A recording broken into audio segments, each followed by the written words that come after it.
Hey everyone. So I hope you will watch those videos. There's videos on the Pope's visit to Angola and the other areas that he's visiting. They're really good.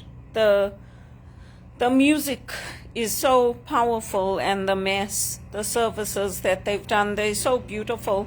The churches and the places they chose are so meaningful. And Angola, they had put a piece about how one of the sites where they held the rosary today, that was the place where they used to take the slaves from there. So before they used to put them on the ship, they used to baptize them, probably forced baptisms, and then put them on the ships and send them off. So I think it's a good way for us to remember, like, the hurt that the church has caused, and also the discrimination that exists within the church, the Catholic Church, because that's the only way that things can change. And it's that same discrimination that exists in the workplace. It exists in banking. It exists in digital e-commerce jobs. It's this promotion of, oh, the man must work, and the man must come up, and the man must, be like the breadwinner and all that.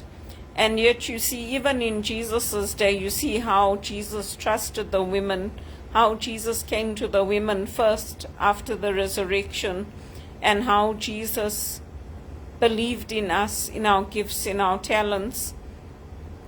And you'll see that depending on who's leading the organization, depending on who's the CEO, you'll either get that equality coming through, or you'll get the men being the ones that get all the top jobs, that get all the promotions, that get all the support. And that's very prevalent in Canada. So it's good to watch with that lens. And the Portuguese were awful in Africa. At least in Zimbabwe, they left all the infrastructure intact. But in the places the Portuguese ran, they poured cement into some of the pipes of the infrastructure so the black people couldn't use it afterwards. And then they left. They destroyed everything. At least in Zimbabwe, there were plans put into place to support the economy, to help people, to sustain it. So even though there was evil, in that way, the British did try to have that support in place. And then afterwards, of course, Tony Blair destroyed everything. Now he's going back to Zambia and all these places, and he's saying, oh, we want to invest and this and that. But people are not going to forget what he did to Zimbabwe and what the Labour Party did. And for their so-called liberalism, they destroyed everything. So it's interesting to see, because people say, oh yeah, but there's crime and there's this and there's that. There's crime all over today. I mean, even here, if you watched our news here in Toronto, there were crimes taking place, like the crimes that take place in Johannesburg. People are stopping at a traffic light, and these guys are coming and they holding people up, and they stealing their sports cars and all that. So the crime that's taking place now, like in Johannesburg, it's the same crime that's taking place here, even on our buses, on our streets. Yesterday I was walking home, and just at the city market, which is just like across the road, there was a woman there. I don't know if she was high or what, but she bent over, she stuck out her bum, and she put her hand down her bum to scratch her in between her crack of her backside. So I mean, this is the type of thing you're seeing in Toronto. I went out to see if I could see there's supposed to be some stars today that are coming up. So I went out because I like to take photos in the evening. And I was walking home, and there was a guy coming screaming, ah, ah, ah. So it's like, oh my God, Toronto never used to be like this. It never. So anyway, it's just to say that this type of thing doesn't only happen in Africa. And if your economy's hit rock bottom, if it's being managed properly, the only way to go is up. So as far as I'm concerned, if Mark Carney gets any wins now, it's not going to be that much to celebrate because they decimated the economy. And if you read the TD reports, the investment reports, it's saying that there's historic investment coming in. But that historic investment is because from 2007 to now, there was no investment. It was all flowing out of the country. So you have to read like the RBC report, the TD report. You can't just read one report.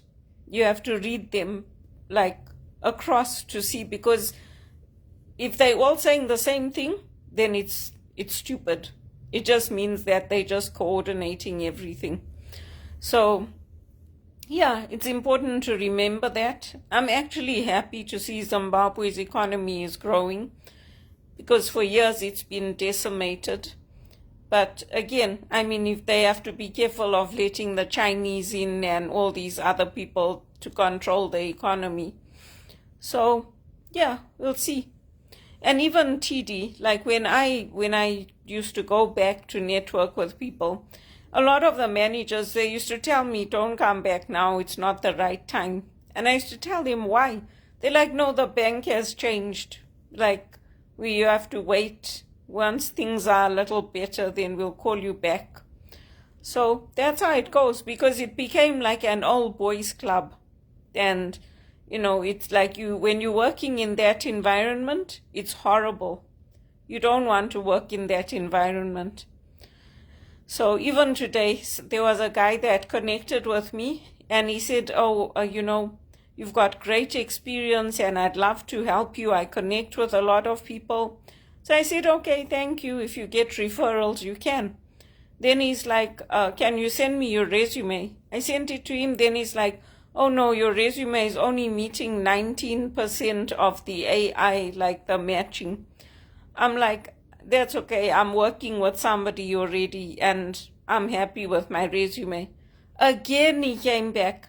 Oh, but this is this and maybe I can help you. It's like, you know what? I'm sick of this culture. That's all they do. It's like, how many times can you overcome a challenge? Can you do this? Can you do that? It's like, you know what? Get over yourself. If I said no, I said no. It's like, oh no, we want to win you over. It's like, you're making me sick. It's like, literally, that's the culture. When I see job advertisements like that, oh, we want you to overcome objections, I just stop. I don't even because sometimes they don't advertise that in the first job description. They advertise it like once they call you for that initial interview, then they tell you. I'm like, I'm not interested. It's like, you know what? Yeah, it's a cultural thing, but I really am sick of it. I really am. So anyway, let's see. Hopefully something works out this week for me. And hopefully I get some financial support. And thank you to those of you who are sharing my GoFundMe and who are encouraging me and helping. And then the other thing they do is they say, oh, but I was worried about you. Do you even know me? That's what Christine used to do. That's what she still does. Oh, I was worried about her. Does she even know me? Does she even pick up the phone to talk to me, whoever she is? I don't even know who she is. She started this thing when I was in South Africa. So I just keep quiet. I do whatever I need to do, even at the church. I just do whatever I need to do and I leave. Because I think, you know what? You're obsessed with me, whoever you are, Christine. Because you can't stop talking about me. You can't stop telling the priests about me. You can't stop interfering in my life. And I don't even know you. I'm just looking for a job and trying to get on with my life, and you can't even leave me alone. That's what I think about all of them. Anyway, let's see. Tomorrow's a new day. But I watched all those services today. I watched 2 of them. They're long. That's the only thing. They're quite long, but they're so jovial, and the music is so nice. I really enjoyed it. So I'd encourage others to watch it. And yeah, if you're looking at investments and things, always look at them with a pinch of salt, including these reports that are released by TD and RBC and Scotiabank. You have to look at the fine print, here as well. You have to look at the fine print, because sometimes all they want to do is make the sale. So then that's how they say ethics. There's no such thing as ethics. It just goes out of the window. Because, yeah, that's why Canada's economy is tanking, because the only thing they care about is money. Like the Americans, everyone's going to America, but for how long? For how much longer? We wait and see with all this ice and all that. Let's see whether it lasts or not.